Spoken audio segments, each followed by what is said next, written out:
Hi everyone and welcome to Service for the Community. I'm your host Matt Bowen. Today we have Andrea Schroeder from the Optimist Club and Jeff Lichty from the Rotary Club. How's everybody doing today? Great. We're doing great. Good. Glad to be here. Good day. Big day Good. in the community. Lots of things going on. Good.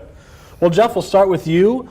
You have a couple things you wanted to talk about that have recently happened at Optimist, but let's start with your Lighthouse event. Okay. Rotary, but other than Rotary. that. Close enough. We're both service organizations. Yeah. One of the things we've been looking for is some hands-on activities that our club could do. We often write checks, and in the process of actually writing a check for Lighthouse, we're going to get them a new van. Oh. Maybe you can cover that. And we were talking about they need people sometimes after do these big food collections. They'll get a lot of food in, and now it's got to be sorted so when their people come in, they can get it in a somewhat efficient manner. And also, it's amazing how old some food gets passed down. It looks like people clean out their cupboards and donate something from 10 years ago. Mm-hmm. So I think we got a picture of one of our newest members. Yeah, these two guys recently joined Rotary, and we were in there going through these cans and sorting them out. And not only was it useful for Lighthouse, but it was just a fun night. We enjoyed it. Got the youth exchange kids in there, and they enjoyed it. And so we went through something like 3,000 pounds of. I was going to say, you have any idea how many cans? Yeah, lots and lots of them. Yeah, so that was fun. It's a good night. Good. You also recently finished your Shoes for Kids event. Tell us a little bit about that. Yes, this has become a huge program. We start off in the October or August timeframe, soliciting from the schools, who do you think needs this kind of stuff?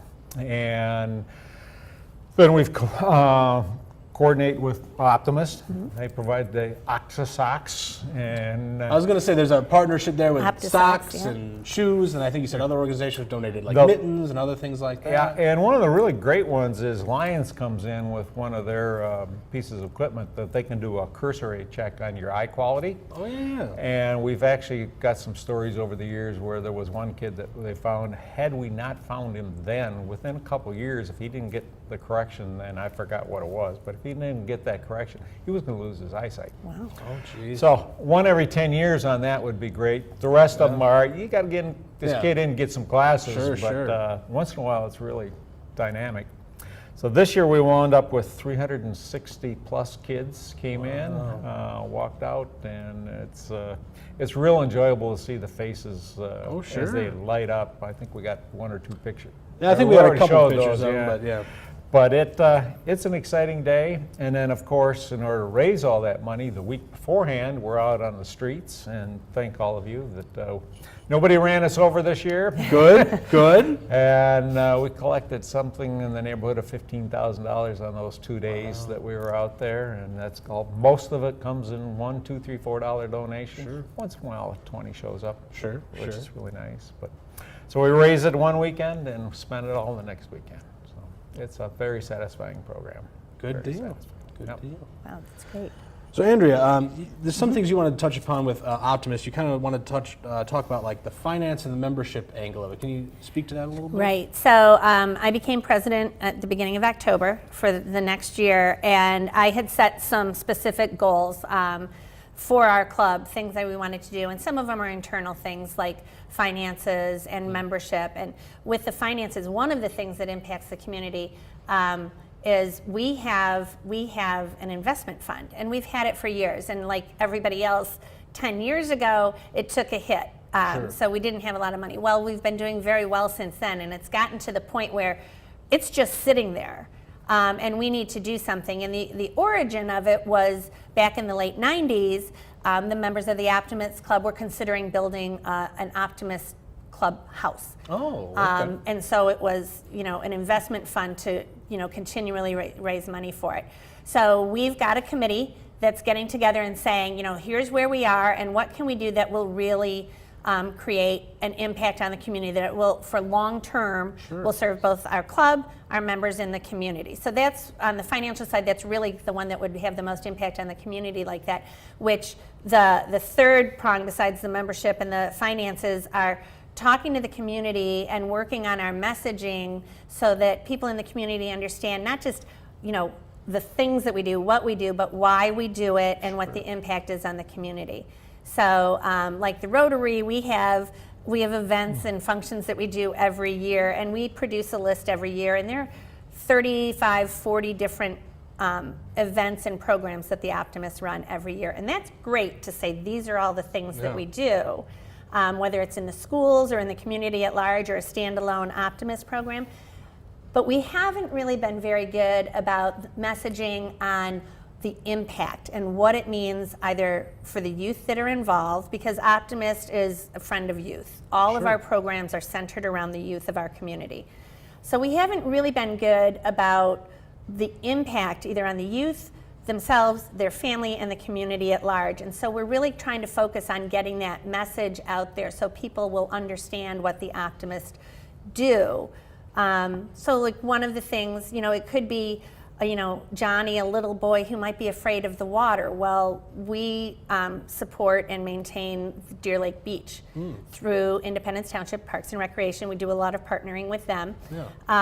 So it's a friendly, easy way, zero entry. They can learn about, getting in the water and take swim lessons there. And, that's a safety program. And it also is just, building confidence in kids and helping build leadership skills. And then you have a family that can, feel safe using these public facilities.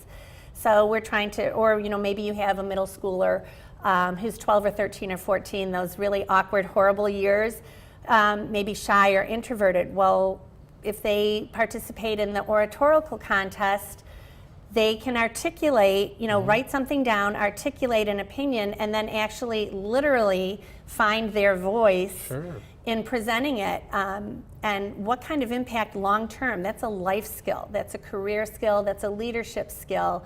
And what does that mean for maybe a 7th or 8th grader as they're going into high school and considering their career opportunities?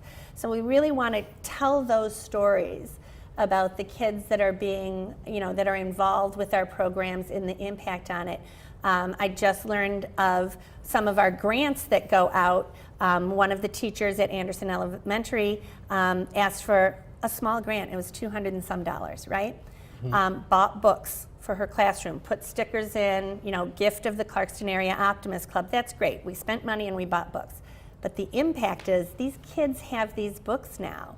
And this teacher is spreading the word about this is the impact that the Optimists are having in the schools. So it's getting involved and inculcating ourselves with the schools and partnering with them and creating an impact not just for the kids that are reading the books, but for the staff and for the community at large. And those are the stories we really want to tell. Sure. Hearing you talk about the speech, it reminds me, I always hear public speaking is one of the top fears that almost everyone has. And I know at various colleges, I think that there's a speech class that is often a requirement just because almost guaranteed whatever job you end up getting, you're going to have to talk to people, you're going to have to communicate with people.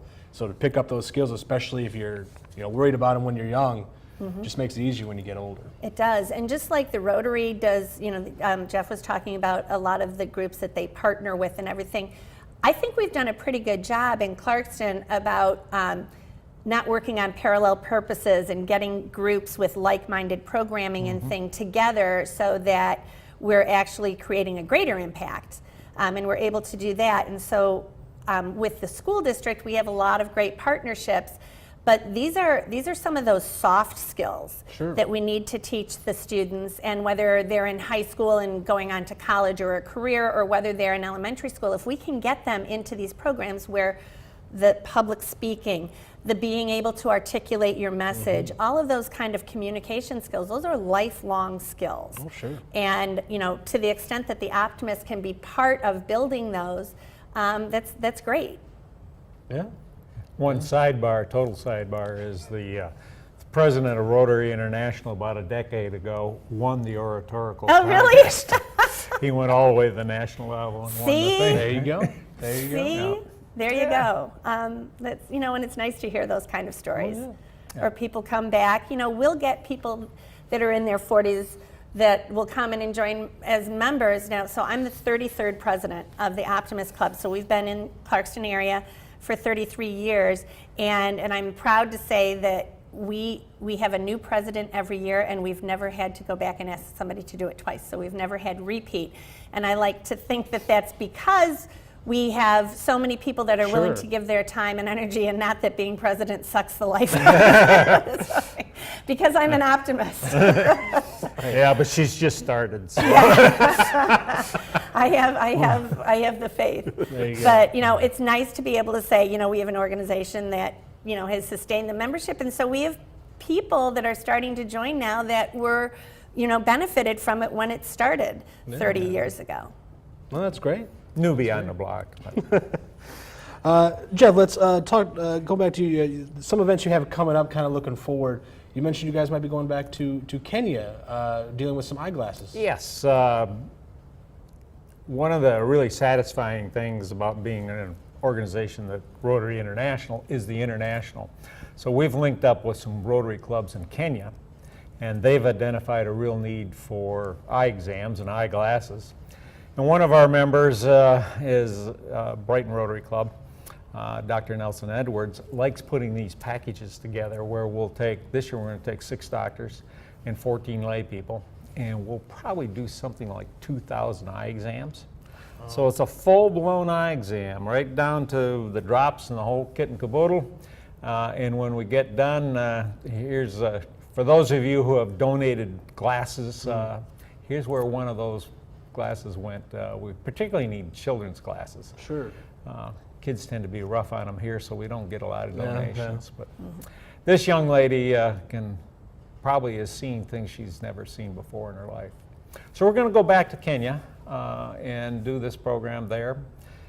It'll be in the middle of January. We'll take off, and besides doing a lot of good, temperature will be about 78 and sunshine, and we're right in the middle of the Rift Valley when we're there, and we'll go see some animals while we're there. On average, how many kids do you guys think you affect with this program?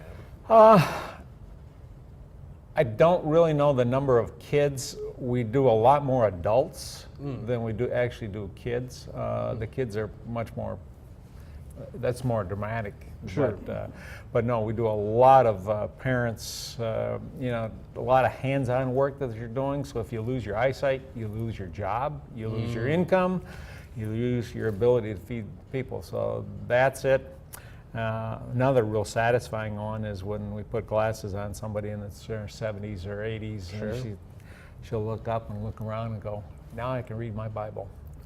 So it's real impactful. But ironically, just before you came in, I was reading an article. Someone did a series of oil paintings that were made to look like if you had bad eyesight and didn't have glasses on. So it was a series of this is what a person with certain prescription might see, and just looking at some of those paintings, wow, yeah, some of them are oh, you can tell it's a person, it's fuzzy, and sometimes it's that's just blobs of light. Strange all world you got. out there. Well, you wear glasses, I wear contacts. I don't know if you wear contacts or not. So far, I've been lucky. I don't really have to wear glasses. Well, Time will tell. Yeah. But I got my first pair of glasses when I was in 7th grade, and I remember to this day what an impact it had on my life when I put those glasses on, and I could see leaves on trees instead of just green. And I mean, I distinctly remember looking out the window and seeing leaves on trees, and I started crying. I was like, this is what people see? I had no idea. Sure. Yeah. So what a wonderful program you have for kids that are in Kenya. And it's this internationality. The local Rotary Club there will make sure that a lot of people are screened. We saw that picture, this huge long line there. So they don't screen everybody for us in this particular case, but maybe after we get there a few years and we get some of the inventory down and some people in the glasses. And we were also able to, that Rotary Club had connections with some of the politicians, and we got them down there, and they did not realize that they had that many people in their area that needed some sort of eyesight. So that awareness thing that the Rotary Club was able to do was a real help. No, that's great. I can definitely see that being something that you don't just naturally think about, and then when you see the lines, you see the people, then you go, oh. Yeah, we're going to be here for a while. Yeah. Right. And I got to say, friendly people, they're out there in that hot sun, standing there. I don't want to hear any complaints about having to wait in your office reading, air-conditioned office, reading a magazine for 15 minutes before you get in line. Some of these people were there the first day, and then we came back a second day, and we didn't see them until the afternoon of the second day. So they really, and they were polite and nice, and it was fun talking with them, and it was a good time. Oh, good. Yeah. Good. Now, Andrew, let's go back to you with Optimist. Now, you already kind of touched upon this a little bit, but can you give us some more examples of just kind of the direct impact Optimist Club? And one thing I thought interesting was you talked about making that clubhouse that you guys are looking into that. Is that something you guys, I assume it wouldn't be just meetings. Are there other things you're looking at doing out of that facility? Yeah, and I don't know that a facility is really would fit our purpose at this point. That was what the original conception was about.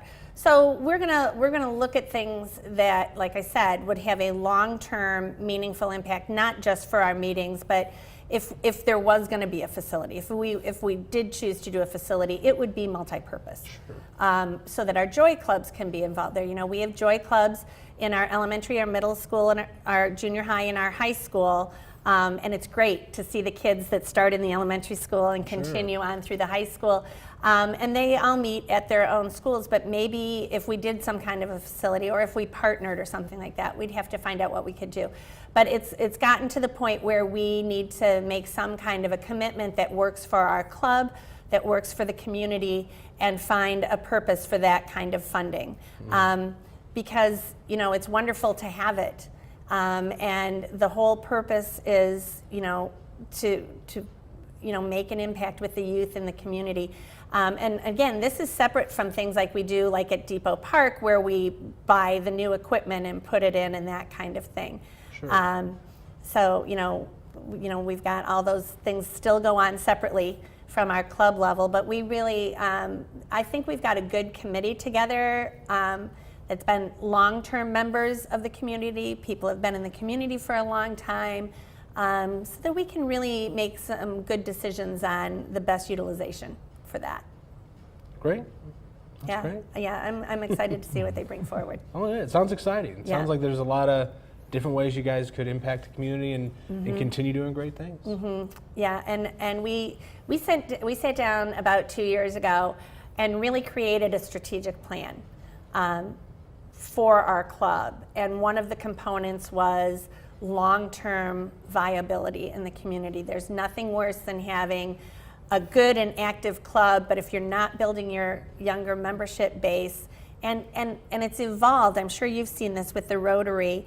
The members that are coming in are looking for different things than probably members were, 25 and 30 years ago. Younger people are looking for their tribe. It's not geographically based Clarkston, but more what are the connections that you have, the social connections, those kind of connections. So that's what we're trying to focus on, creating this impact so people can see the connections with that, and what can we do with these funds that will help that long-term strategic purpose for our club. Sure. And I think one of the things we're beginning to see with younger people is that there's a generation or two that defines success as paycheck. And I think the younger group, the iGen and the millennials, are beginning to say, I'm not that happy with my community, and I thought it just happened, and I found out it doesn't. So what can I do to affect my community? Now, whether that's statistically provable or not, I don't know, but just anecdotally, it seems like we're seeing more and more. I agree with Jeff. We're seeing that too. We're actually having greater success in the 20 to 35-year-old people because this generation is more connected. They do focus more, just in broad terms, they do focus more on community and lifestyle and contributing. And also just the lifestyle of people is when you're 35 to 45 or whatever, you're busy. If you've got kids, and most of the people in this community do, you're taking them to lacrosse practice and all of these other things, and nobody has time to come to a Wednesday morning meeting for an hour or get involved with something like that. But then the life cycle of their kids get older and they get in the junior high or the high school and they see the impact that this club has had on them. Those are the parents that we're recruiting saying, to be a sustainable long-term organization, we need you. Sure. And this community needs you. That's another program you could run someday, is when did we change over our lifestyle so that coaches ran it? Because now we're going to all these things and coaches are telling us, you're not going on Christmas vacation, you're going to practice here and here and here. And so, another discussion. All right, Jeff, let's head back to you. You wanted to touch briefly upon, I believe, Youth Exchange. Yes, Youth Exchange is an ongoing program, and getting back to kids, it's a life-changing event. And this year we brought in 3 students. We have one from Switzerland, one from Ecuador, and one from Thailand. And we had 9 students from Clarkston High School and junior high, actually 9th graders, who indicated an interest in going overseas at some point. 2 of them have signed up to go overseas next year as high school. One will be a sophomore and one's doing her gap year in between college and high school. And then we have 2 that signed up for the short-term program. And the short-term program is really a family exchange. We will connect them with a family, get all the legalities done, the health insurance and that kind of stuff. But basically it'll be between a family in Clarkston and a family in whatever country they want to go to. And we're talking about most of Europe, South America, and a whole bunch of Asia. Japan, Thailand, Singapore. And we'll connect them with the families, and then they will arrange. And so the son or daughter here will get on a plane, fly there for 2 or 3 weeks. And then the 2 of them, the host parents, son or daughter, will fly back to Clarkston for 2 or 3 weeks. So it's a short-term program, and what we found is usually if they do the short-term program, then the next year they want to head out for the whole year. Sure. Once they get a little bit of a taste of it, then they want to do the full experience. And mom and dad aren't quite as afraid of them going overseas now. Yeah. I'll tell you, if I can interject, one of the Clarkston kids that did the program went to South America, to Peru, friends of mine. And they know that I'm on the township board, and they said one of the things they do is they like to take a flag of their state or their community, and I said, I can get you an Independence Township flag. So I went and bought the Independence Township flag and donated it to them so that she could take it down to her high school in Peru. So somewhere in Peru, there's a high school that has a flag from the Charter Township of Independence. And I thought that was just a really neat component of your program. Yeah, that would be Sarah Banks that we're talking about. I think you've had her on here. Yeah, she's great. She had a super time. Now I think she's up at Michigan Tech studying. I wonder if they need a flag at Michigan Tech. One of the interesting things we point out is the trip from Clarkston to Michigan Tech takes longer than if your student were in Paris. You can actually get to Paris faster than you can drive all the way up north. I have a daughter that went to college in London, and I said it's quicker to get you home from London than it is to drive up to Houghton. Yep. Yeah. Interesting. So then the next part of the program, so that's but these kids need a place to stay. So we will be getting next year's, the kids that will be coming in next September, we'll be getting their applications sometime in the April-March timeframe, and we'll be looking for host families at that point. So if that's an interest to anybody, we usually have 3 host families. So about 3 or 4 months they'll be in your house, and then they'll move on to the next house. So it's it produces a lot of tears when the kid moves from house A to house B. Sure. It's a great program. Yeah. Well, very cool. Well, do you guys want to say anything else before we kind of wrap up the show today? Well, in terms of, I got one more change. Starting next year, we're going to move our club meeting from Monday nights to Wednesday nights. Oh, okay. We've decided to stay with the night program. Optimist kind of got breakfast taken care of. Yeah. Come for breakfast, stay for dinner. There you go. Yeah, and we'll see there. You know, a guy like Matt here is usually busy on Monday nights. So Monday nights can be tricky. So now we got one excuse that you won't be able to use. Yes. You'll have to learn a new one. Yeah. So we're going to try Wednesday nights and see how it works. A good deal. Well, then at the Optimist, our big annual fundraiser, which is where we raise most of the money for the clubs that goes into our schools and everything like that, I should know this, but we switched the date, and I want to say it's March 9th. I will get that information for you. But that's coming up, and we're doing our third annual trivia night, which has been very popular. Oh, that's a fun night. Yeah, it is a fun night. Yeah. And it's fun because you get your tables, and your team is on your table, and no one's allowed to use cell phones. Yeah. And it's just fun, and it's competitive, and it's casual. And what's been great is that we've been able to get younger people that want to come and enjoy a night like that, a casual night where we can raise a lot of money in our community and then spread it out and go. So that'll be coming up, and I'll get you that information. And maybe on one of your other service for the communities, we can have Chandler Fleming is our chairperson of it, and so I will volunteer him. I like that, volunteer. Do a presentation on it because he'll have all the details. Well, good deal. Awesome. Well, that's all the time we have for this episode of Service for the Community, and we'll see you next time.